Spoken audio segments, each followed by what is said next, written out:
Sí, empieza la noche, otro martes, y cada vez más cerca del acto eleccionario. La primera vuelta, ojalá que sea la única y la última. Ojalá que se defina por la coherencia, que la demos vuelta, que muchos de los que se han decepcionado, que estaban enojados, o que les chupa un huevo, o que sienten que es lo mismo, gane quien gane. Entonces, si te da lo mismo, andá y votalo a Massa y déjame de romper las pelotas, ¿me escuchaste? A ver, chicos, vamos a ponernos de acuerdo, ¿ok? Pequeña historia de la pandemia que parece enterrada y está más vigente que nunca. Como decimos siempre, para el año 81 surgió en algunas terapias intensivas de Francia y de Estados Unidos, de California, la rara situación de personas gravemente enfermas por neumonías, cánceres, y otras condiciones que ya se conocían como asociadas a la inmunodeficiencia, porque esas enfermedades que llamamos oportunistas, porque aprovechan la oportunidad de la baja de defensas para crearse, digamos, a partir de que nos hemos infectado en algún momento de nuestra vida y hemos logrado superar la infección. Sin embargo, son gérmenes que logran sobrevivir en nuestro cuerpo. Entonces, se establece una especie de relación donde se mantiene a raya sin poder eliminarlo completamente. Una vez que esas células que mantienen a raya estas infecciones se daña, desaparece, desciende a un punto que ya no puede contener a estas infecciones, entonces resurgen y de esa forma aparecen como lo que llamamos entonces enfermedades oportunistas, porque aprovecharon la oportunidad que les dio la inmunodeficiencia.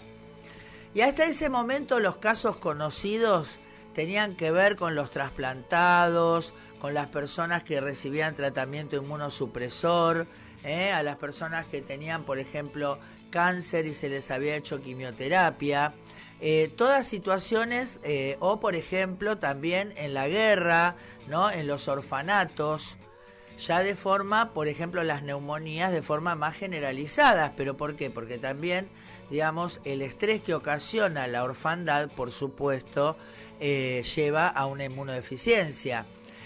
Sin embargo, estas personas no tenían ninguno de estos antecedentes, y sí eran todos homosexuales o adictos endovenosos o personas que habían recibido trasplantes o transfusiones de sangre.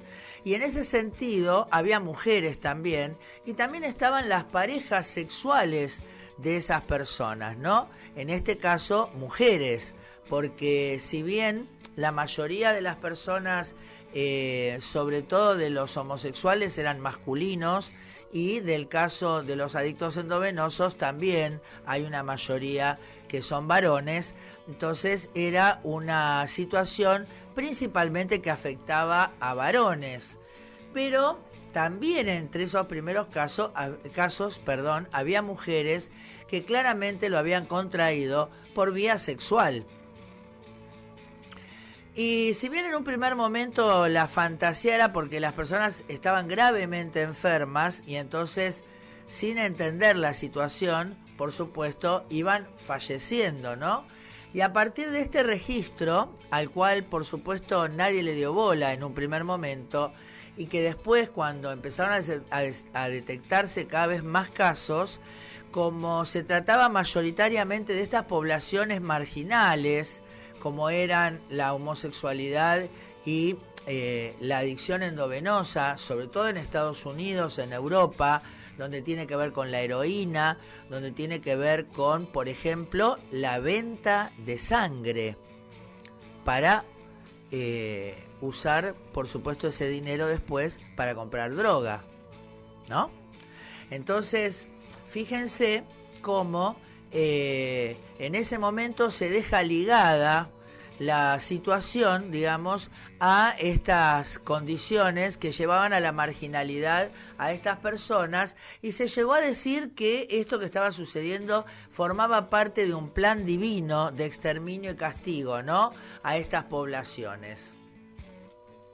Por supuesto que las poblaciones eran diferentes y habían llegado a esta situación sencillamente por haber tenido relaciones sexuales o por haber usado drogas o por haber recibido transfusiones, ¿no es cierto? De ninguna forma ellas buscaban esta situación ni tenían conciencia de lo que estaba sucediendo. Sin embargo, cuando esto empezó a suceder, la idea o la sensación era de que era algo que era rápidamente mortal, ¿no es cierto? Y si nosotros veíamos entonces a quienes formaban parte de las personas que estaban afectadas, claramente la idea era que la transmisión era a través de los fluidos sexuales, a través de las relaciones sexuales y a través de los derivados de la sangre, ¿no es cierto? Quiere decir que claramente no se transmitía ni por los mosquitos, ni por el agua, ni por el contacto normal de la vida cotidiana. Sin embargo, es el momento que se desatan las imágenes con lo que llamábamos después el equipo de protección personal, ¿no? Las barreras de cuidado, que por supuesto en este programa reivindicamos, ¿no? Pero lo que queremos reivindicar siempre es la universalidad que tienen que tener las barreras de cuidado entonces para ser efectivas. O sea, no había que discriminar, habría que usar, digamos, esas barreras con todos los pacientes sin pensar, digamos, si tiene o no, por ejemplo, VIH, cosa que en ese momento del que estamos hablando ni siquiera teníamos el nombre y ni siquiera se conocía de qué estábamos hablando. Porque, ¿qué quiero decir? En algún momento fueron neumonías graves de origen desconocido, fueron cuadros neurológicos de origen desconocido, etcétera, etcétera. Entonces, se tardó 2 años para aislar el virus. Algo que 40 años después, en la pandemia de coronavirus, se tardó 2 o 3 meses, ¿no?, entre que se detectó que había neumonías graves de origen desconocido y los chinos presentan la secuencia del virus el 1 de enero del 2020. O sea que fíjense qué rápido, cómo evolucionó todo gracias a la posibilidad de hacer mapeo genético muy rápidamente. Bien, pero todo esto no estaba disponible por esos años y entonces ni siquiera se sabía de qué se trataba. Es más, como había una fuerte asociación entre el virus de la hepatitis B y las personas que tenían esta enfermedad, esta condición, digamos, de bajas defensas, se pensaba que podía tratarse entonces de una variante del virus de la hepatitis. Y hasta ese momento, si bien les voy a contar, ni siquiera era hepatitis, o sea, la hepatitis C, por ejemplo, ¿no? Y la hepatitis B tenía, había un estudio para hacer, un estudio serológico para saber si la sangre que se donaba tenía el virus o no. ¿No? Miren qué importante, ¿no? Transmitirle a una persona una enfermedad a partir de recibir sangre que está infectada por algo que ya se sabe que existe, ¿no? Sin embargo, como aumentaría el costo de la bolsa de sangre, porque a cada bolsa le tendría que hacer entonces una serología, se opone la industria farmacéutica de Estados Unidos, se opone a incluir dentro de los estudios que se le hacen a las bolsas de sangre que se van a donar, el estudio de la hepatitis B.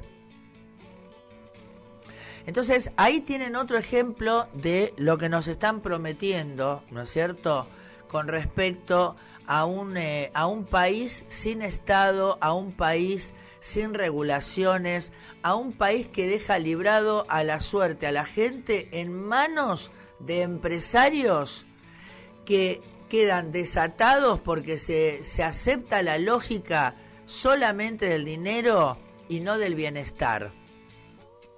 Y no del bienestar de la gente, sino sencillamente del dinero. Bien, claro, en las distintas poblaciones que fueron afectadas, una mayoritaria claramente era todo lo que era el mundo gay, ¿no? El mundo gay que para los 80 se había desatado, ¿no? Porque había aparecido la penicilina y entonces ya la sífilis no era un problema. Habían aparecido los preservativos, entonces el embarazo no deseado también dejó de ser un problema y entonces todos se largaron a la sexualidad, a ejercer, ¿no? La sexualidad de una forma bastante frondosa, ¿no? Esto habla de la presencia, por ejemplo, de lo que eran los saunas famosos, las teteras, ¿no? Los lugares donde los homosexuales se encontraban y por ahí se mantenían más de 150 relaciones semanales, por ejemplo, ¿no? Entonces, por supuesto que ese sector de la población fue uno de los más afectados y más se usó, digamos, este dato para todavía discriminar aún más, ¿no?, a esta población. Sin embargo, sobre todo en Estados Unidos y en Europa, estas poblaciones que justamente, ¿no?, si hay algo transversal en este mundo es la homosexualidad también, ¿no? Con lo cual muchísimos sectores del poder, hijos del poder, son homosexuales y en esa época peleaban entonces por los derechos civiles, ¿no? Por ser reconocidos, por ejemplo, la posibilidad de la herencia entre parejas, establecer matrimonios o asociaciones, no estar prohibidos directamente, ¿no? Que no sea un delito ser gay. Entonces muchos abogados, mucha gente influyente, hijos del poder, insisto, y además la explosión, ¿no?, de toda la que era la cultura y la comunidad gay hizo que se generara un manejo de fondos importante y la posibilidad, ¿no es cierto?, de ejercer presión con respecto entonces a esta situación que tenía que ver con los derechos civiles, ¿no es cierto? Pero cuando cae la cuestión VIH en esta comunidad, inicialmente, fíjense, ¿no? Y ahí vamos a hacer paralelismos también para ver de nuevo las diferencias que tienen que ver con cómo se maneja el Estado según la política y la doctrina económica que tiene quien gobierna un país. En Estados Unidos, de la misma forma que en Argentina, entonces, aparecen los primeros medicamentos que demuestran muy rápidamente bajar la cantidad de virus que circula y de esta forma entonces las defensas pueden volverse a reconstituir y la persona empieza a, digamos, de alguna forma a curarse lo que nosotros llamamos SIDA, ¿no? O sea, no se cura la infección del virus que si deja de tomar el tratamiento vuelve a aparecer, pero sí la inmunodeficiencia en la mayoría de los casos. Pero por ejemplo, en el caso de Argentina, estas medicaciones venían directamente de Estados Unidos, con lo cual realmente o sea, no se podía asumir el costo de forma particular. Por supuesto que los primeros, recuerden cuando Jáuregui justamente blanquea su situación y pide públicamente un frasco de acetate. Y esto desata que muchísima gente le escriba a Jáuregui pidiendo que si consigue un frasco también necesita un frasco. Y ahí aparece Pedro Can a ofrecerle un frasco desde Estados Unidos y a decirle de armar una organización, una fundación entonces para poder traer esa medicación que por supuesto la gente tenía que pagar, no van a creer que la traían gratis. Por supuesto toda esa población que tenía dinero, entonces obviamente inicialmente, claro, el que tenía dinero podía usarlo, el que tenía, digamos, un buen trabajo, el que tenía una herencia, la usaba y de alguna forma creía que de esa manera iba a estar salvada. Pero eso duró poco tiempo, ¿Por qué? Porque los costos eran de miles y miles de dólares mensuales y este tratamiento es de por vida. Entonces, claramente, no solo era que iba a haber una diferencia entre los que podían tener dinero y entonces acceder al tratamiento y los que no, y dentro de los que podían, que en algún momento iban a dejar de poder.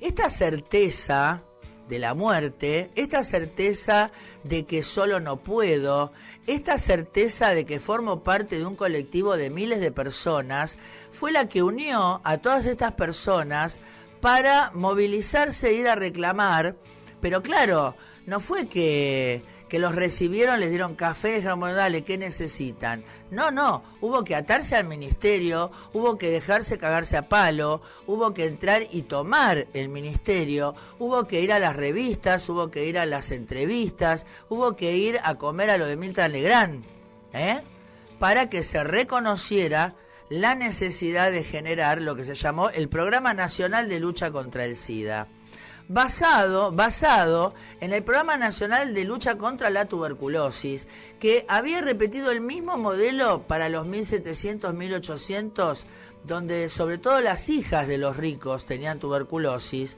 o sea, los pobres tenían tuberculosis, pero dentro de los ricos también. Y la medicación es muy cara y hay que sostenerla mucho tiempo. Y si no le damos remedio a los pobres, los ricos no van a poder estar a salvo de la tuberculosis. Entonces se generó ese programa que compra y provee entonces la medicación, se generaron dispensarios, se generaron dispositivos que formaban parte entonces de este plan que les estoy contando. Bueno, basados en este modelo, se generó entonces el Programa Nacional de Lucha contra el SIDA, que decía expresamente que el Estado tenía que cubrir estos medicamentos. Bien, claro, esto es en la época del menemismo, cuando empieza a pasar todo lo que fue después la convertibilidad, ¿no? Cuando llega la alianza, etcétera. Con el gobierno de la Rúa se llegó a ir a buscar una tirita de medicamento por semana, ¿no? Y recién cuando asume Duhalde con el Remediar, que se comienza ahí con Ginés, y que después continúa y amplía mucho Néstor Kirchner, ahí vino la panacea para las poblaciones con HIV, ¿no? Sobre todo aquellas que se asistían en el sector público, porque desgraciadamente el sector privado, que recibía la asistencia del Estado para proveer estos medicamentos, llegó a hacer grandes estafas por los que algunos han pagado con la cárcel, porque esto también se denunció y también fueron presos sindicalistas que especulaban con que justamente inventar tratamientos para que se les pague desde el Estado y por supuesto no dar esos tratamientos. O sea que fíjense lo que pasa si yo dejo que todo esto lo manejen los sectores que tienen que ver con la economía y no con la salud y con la igualación de derechos y el garantizar el acceso entonces a una vida más digna, como es una vida con HIV, con asistencia, con acompañamiento, con trabajo. Bien, así que, claro, tuvimos 12 años, ¿no?, donde sin pérdida de la continuidad se fueron ganando derechos, ¿no? Las poblaciones trans, por ejemplo, también empezaron a tener asistencia para la hormonización, etcétera, etcétera. Bueno, paralelo a esto hablemos de los jubilados, ¿no es cierto?, de los artistas, de los murgueros, de los peluqueros, de todo el mundo recibió de alguna forma entonces un beneficio, ¿no es cierto? Bien, pero estaban todos enojados, cada vez más indignados, porque todo estaba mal, ¿no es cierto? Inclusive cuando llega el momento que Mauricio dice que va a cerrar todo, que va a bajar todo, después se hace el que no, bueno, voy a dejar lo que está bien.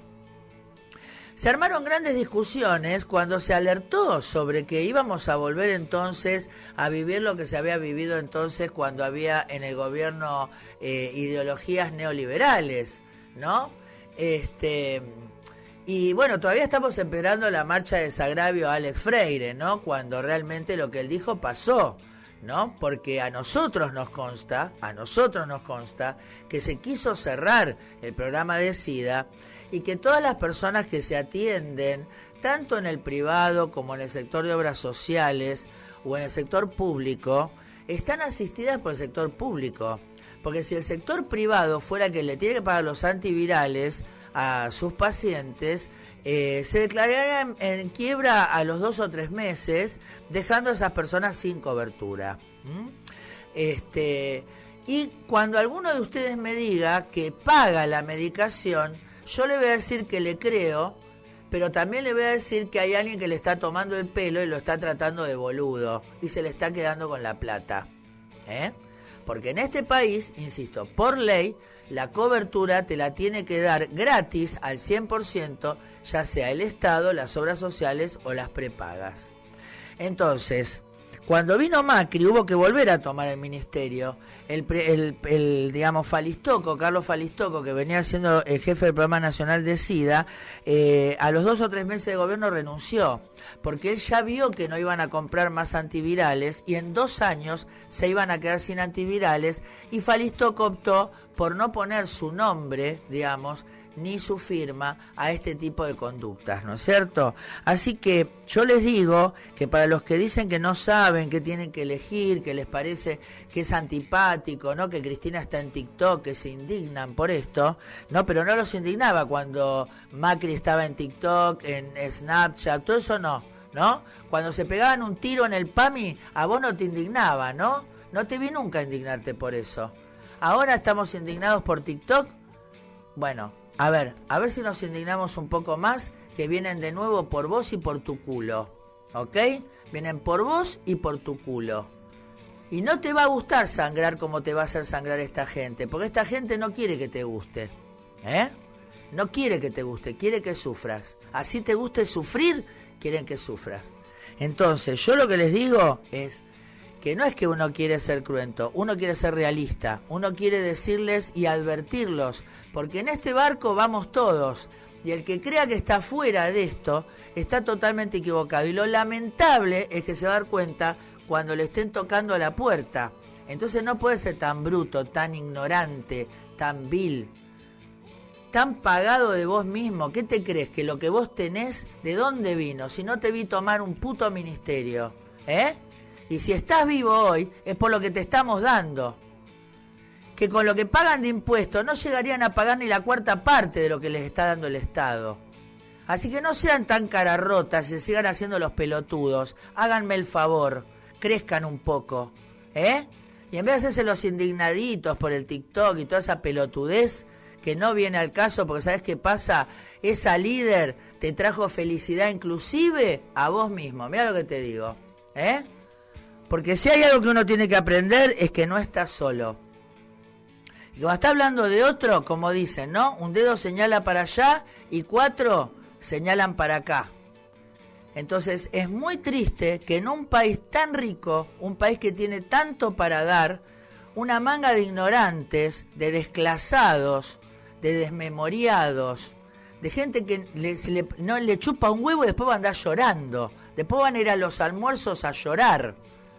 ¿Y de qué nos va a servir eso? Si cuando vos te pongas a llorar, ya va a haber miles de personas que lloraron y se murieron, como se murieron en la época de Macri, que se quedaron sin medicamentos las personas de salud mental y los oncológicos. Pero claro, como vos no tenés cáncer, no te importa, ¿no? ¿Tenemos que esperar todo que vos tengas cáncer para que a vos te preocupe esto? No, no es así. De esto ya aprendimos.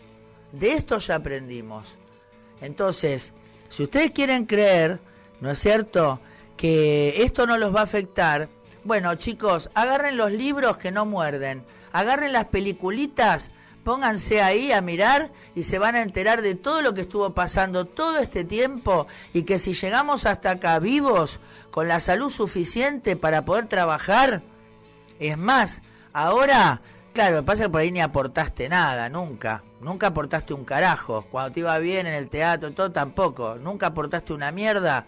Bueno, ahora te vas a poder jubilar, mira lo que te digo, ¿Y vos qué te crees? ¿Que eso va a ser lo mismo si gobierna uno que otro? No va a ser así, Entonces, dejémonos de la pelotudez, empecemos a ser un poquito más adultos, tener responsabilidad, que estamos frente a una cámara, que hay millones de personas que nos están escuchando, que hay gente que piensa que porque vos tenés lo mismo, vos la representás. Y cuando tenés ese discurso, te vas al pasto. Entonces hay que ser un poco más empático, porque cuando después te va mal, andás llorando por ahí. ¿Y por qué? ¿Por qué tenemos que apelar a esto? ¿Por qué tenemos que estar súper mal para darnos cuenta de todo lo que nos queremos? De todo lo que valemos. ¿Por qué tenemos que apelar a eso? ¿No podemos ser felices? Sí podemos ser felices. Claro que podemos ser felices. Entonces, bueno, después de como 40 minutos que hace que los estoy cagando a pedo, les digo que piensen bien, que no se sientan contrariados, que crezcan, que un mundo mejor nos lo están prometiendo y es posible. Y un mundo peor nos están augurando y desgraciadamente también es posible. Así que como les digo siempre, no maten al cartero.